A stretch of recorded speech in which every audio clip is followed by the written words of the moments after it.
Hello there, welcome to this revision session on globalization. This session is on EQ1 of globalization, and the question is, what are the causes of globalization and why has it accelerated in recent decades? And a quick reminder that this does not replace anything you've done in lessons with your teachers. This is just to act as a revision tool for you to remind yourself of the key ideas involved in EQ1. So we started EQ1 by looking at the term globalization and what it basically is. And we said that it is involving increasing interdependence and interconnectedness between countries and the flows of goods, capital, services, and trade, as well as culture and ideas. And you can see on the right there, we've got those economic, political, cultural, and social ideas and what types of things they include. So economic includes outsourcing, offshoring, trade blocks, income. Political would include trade deals and trade blocks as well, and democracy and markets and deregulation. Culture includes media and travel and westernization and the idea of Americanization, as well as social, which includes immigration, culture, networking, charities, non-governmental organizations, and so on. And all of this globalization has led to the lengthening of connections, so people having connections further away geographically than ever before, the deepening of connections in our own being, and also the speed of those connections increasing as well. And in terms of that term interdependence, which we used to define globalization, what we're talking about here is countries' reliance upon each other. So politically, we work together to make decisions and we also solve political unrest. Economically, we're dependent on each other for labor, for work, for goods entering the economies of our nations and so on. Socially, we also depend on each other for diaspora, which means migrant groups, depending on where they live. And also we rely on each other for leisure activities like TV programs. And finally, environmentally, we also rely on each other to be responsible with the environment, to protect the environment as well. So globalization has really rapidly increased in the 21st century, but globalization's trends start way back in the early 19th century and into the 20th century, where we found steam power being adopted in Britain, which led it in the 1800s. We have the jet aircraft created, which has increased travel and affordability. Airlines such as Easyjet and Ryanair exist today, so that everybody can travel. We had the idea of containerization by Malcolm McLean in the 1900s. And today, 200 million containers move every single year. And we also had the telegraph created, and the first cables for that were established underneath the Atlantic Ocean in the 1860s.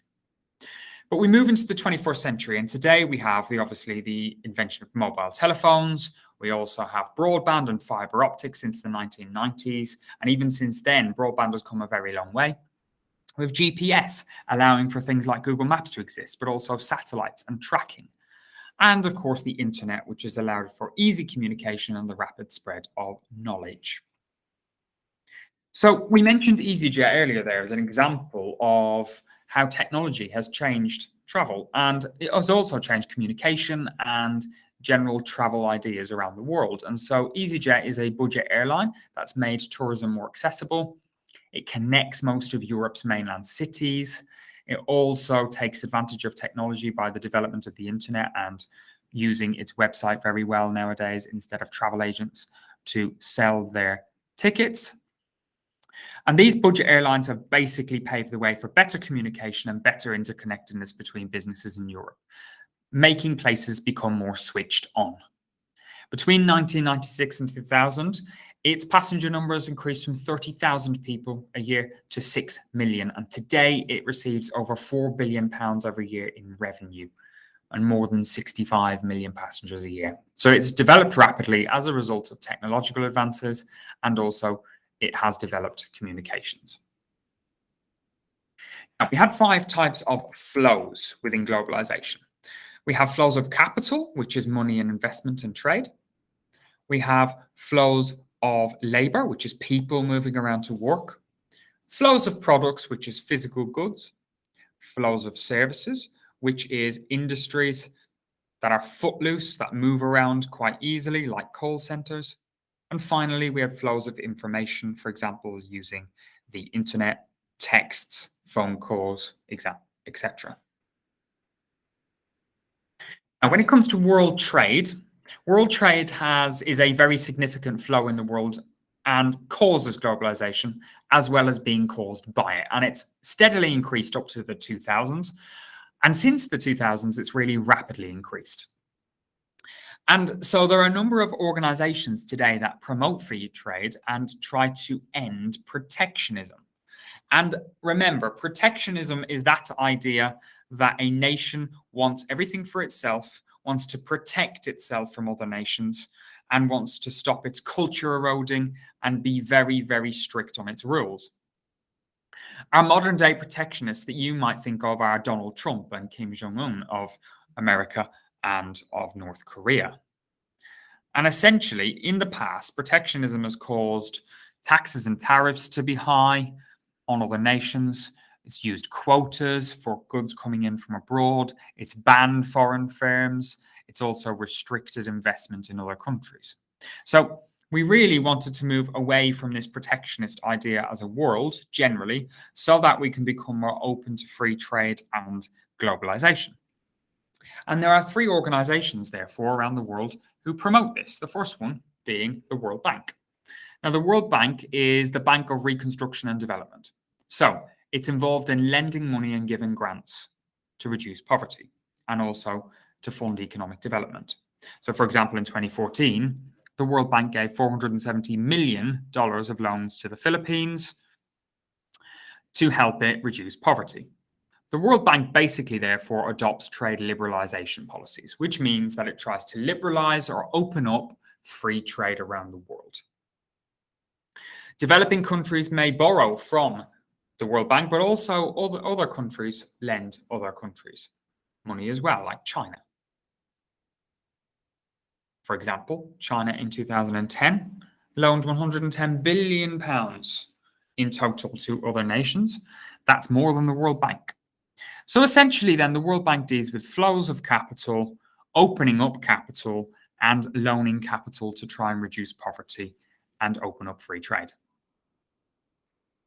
Now, the World Trade Organization is all about creating free trade and removing tariffs. It's based in Switzerland, in Europe, and it replaced the General Agreement on Tariffs and Trade in 1995. Essentially, the WTO requires all countries to be treated the exact same, to lower tariffs, to lower barriers, and therefore to try and create the flow of goods and services around the world more freely. And finally, the last of the three Bretton Woods institutions is the International Monetary Fund. Now, the International Monetary Fund promotes free trade and globalization, but crucially, it tries to maintain an international financial system and make it stable. So it provides loans to countries who are facing short-term crises or difficulties, like Greece in 2008 during the financial crisis. It also promotes trade liberalization, promotes direct investment into nations and free trade, and it deals with the flow of capital. But it has been criticized in the past because it is mainly based on a Western model or ideal, so European and American ideals, and therefore doesn't meet the needs of some developing nations. Now, on to trade blocks. Seeing as we've talked about those three international institutions, we now need to talk about what they're essentially promoting, and it's the idea of trade blocks. And you can see the map on screen here is of the main trade blocks of the world. And these are significant features of world trade. They create the conditions to reduce tariffs. They connect countries. They make countries become interconnected and interdependent. Some of the major ones around the world include NAFTA, the North American Free Trade Agreement, the European Union, and also the ASEAN Free Trade Agreement area, the Asian and Southeast Asian nations. So let's look at two of those in detail. Let's start with the European Union. Now, the European Union is a single market, and it's actually a full political union as well. So it has 28 members. In fact, the UK is left, so it now has 27 members. Population of over 500 million. It guarantees the free movement of goods, capital, and people across all of the EU countries. It adopts a single currency, which is the euro, on 19 of its members. It has integrated economic policies like the Common Agricultural Policy or the Common Fisheries Policy. And it was founded in 1957, back when it was simply the European Economic Community, and has worked towards really, really tight, close union ever since. And as I said at the start, this is a political union as well as a trade bloc. So the idea was to prevent more wars after World War II and to create peace. We also have the Association of Southeast Asian Nations as a trade bloc. And this is a 10-member trade bloc, a free trade area, 625 million population. And this has a uniform tariff across all of its nations.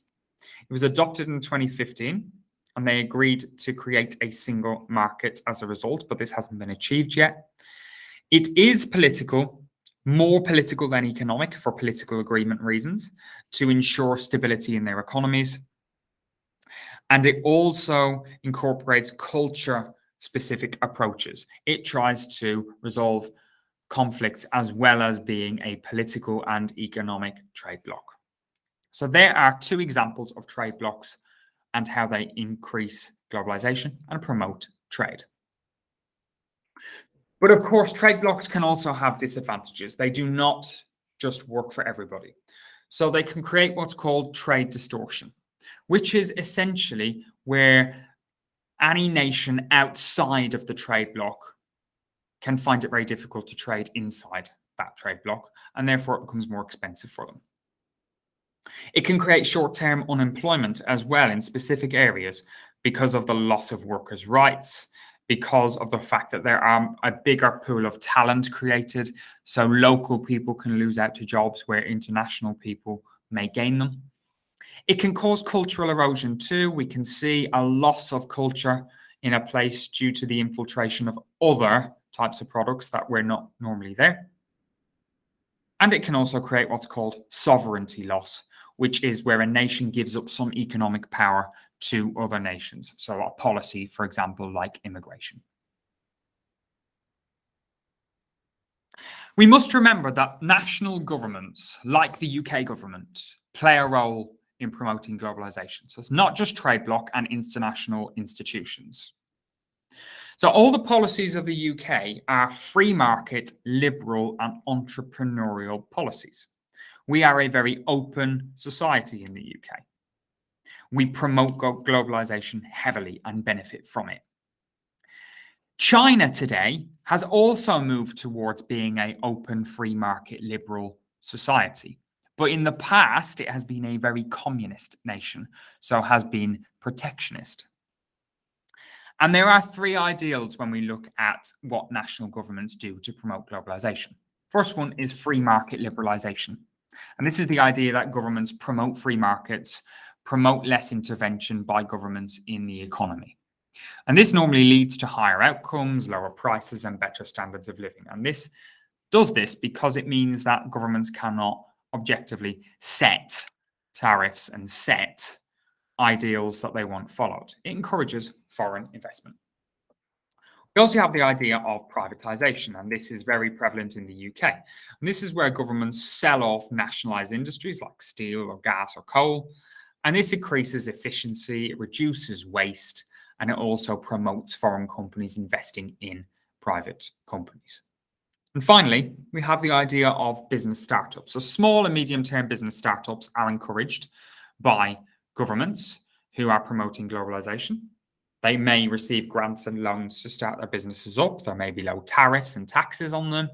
And foreign direct investment, particularly from outside nations into other nations, is also encouraged in a national government that is promoting globalization.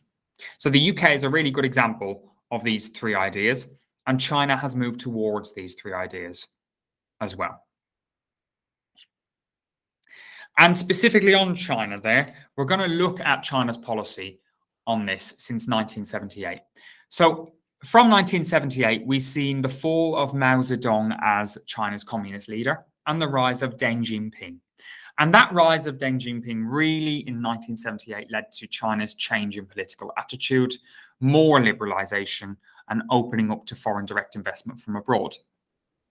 Special economic zones were created along coastal China to attract this foreign direct investment, to ensure that there are lower tariffs on these foreign companies, and to create better trade and exports. And you can see there, exports soared from $2 billion to 200 billion. So this had a profound effect. China also in 2001 took the step of joining the World Trade Organization. And that led to even more foreign direct investment and economic growth.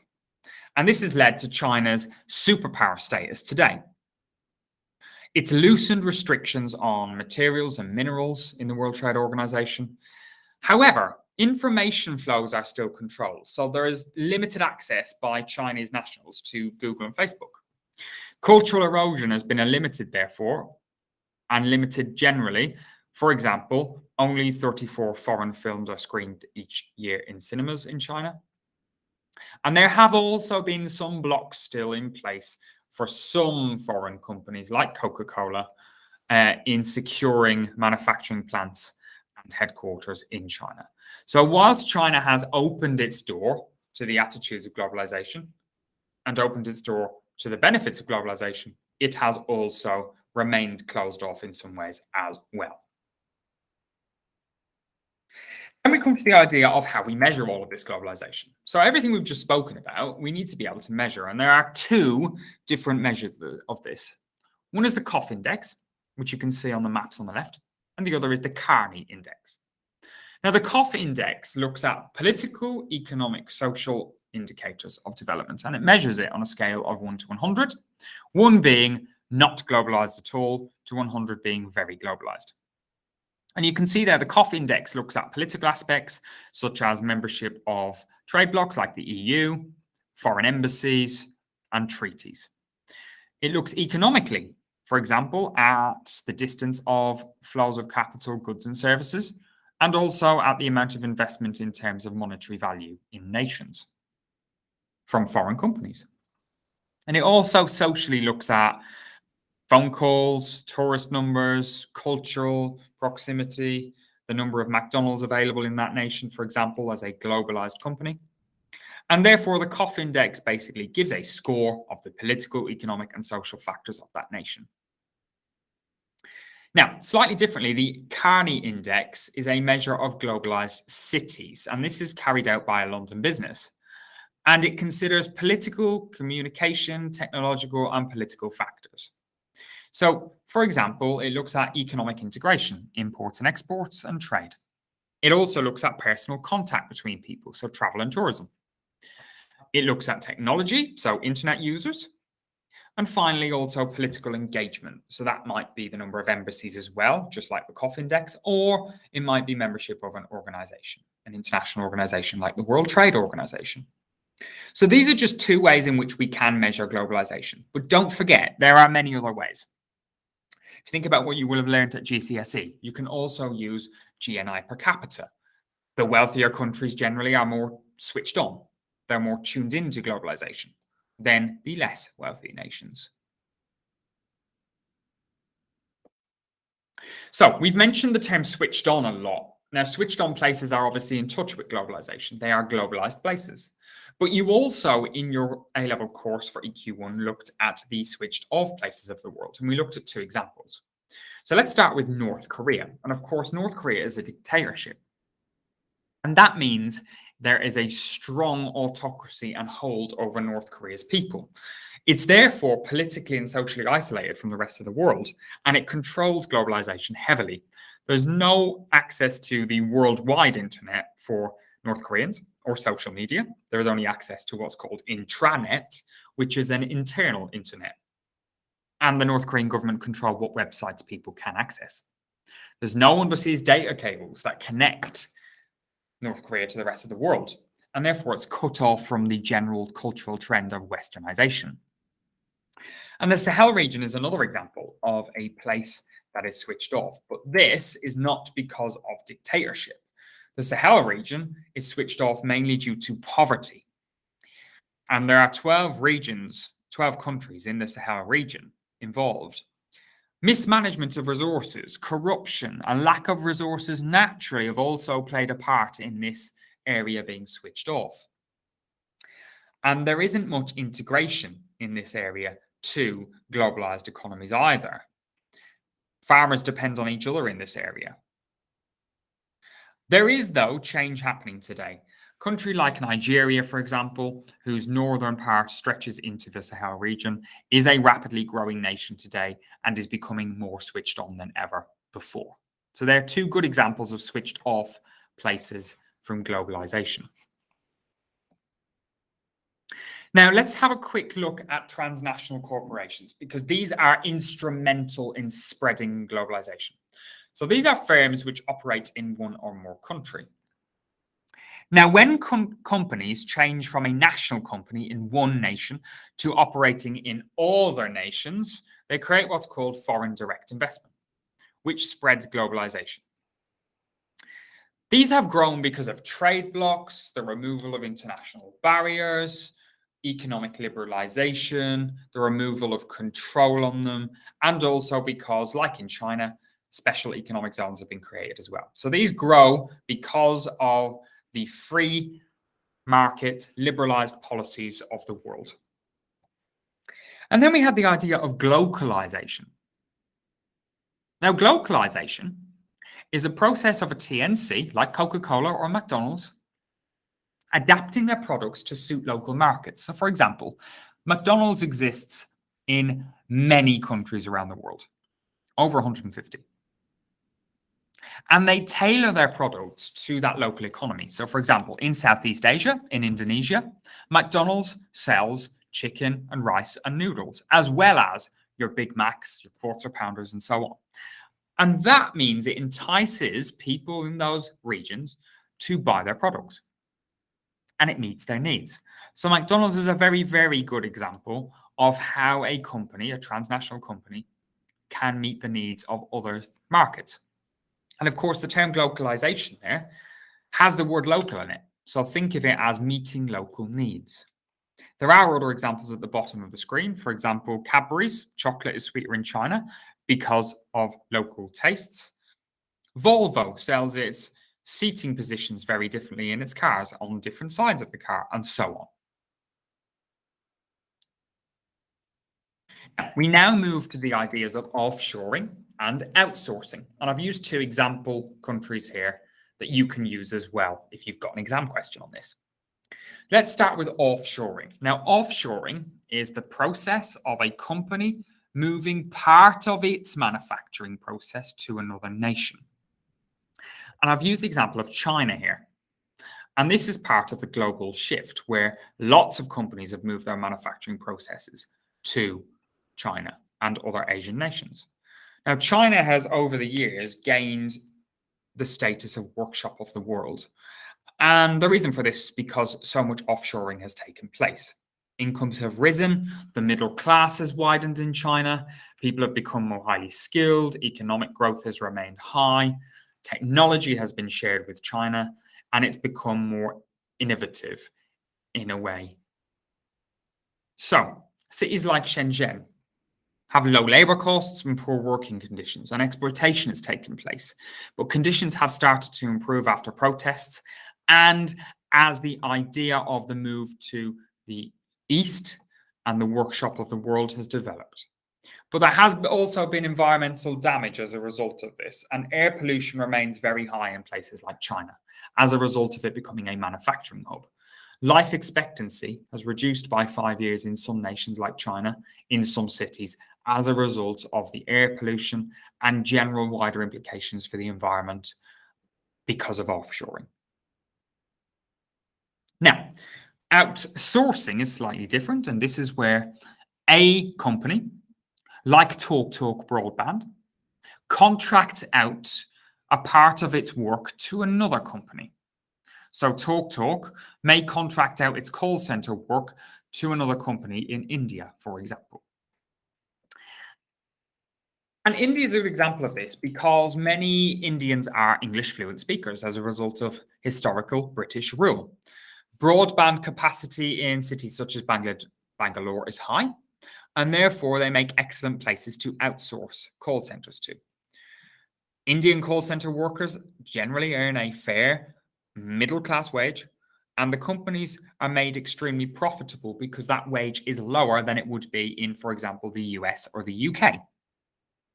And there is an example company there for you, which is Infosys. And Infosys is a US company, and its call center is based in Bangalore. And Infosys makes profits annually every year of 9 billion US dollars. Now, that figure of 9 billion US dollars has increased partly because of this outsourcing idea and the ability for cheaper labor to be employed to do just as good a job as it would in the US. So they are the two ideas of offshoring and outsourcing for China and India. And that is a roundup of the main ideas in inquiry question 1. The next revision session or job pod on this will be on inquiry question 2, looking at the impacts of globalization worldwide. So keep an eye out for that one. I hope you found this useful, and see you next time.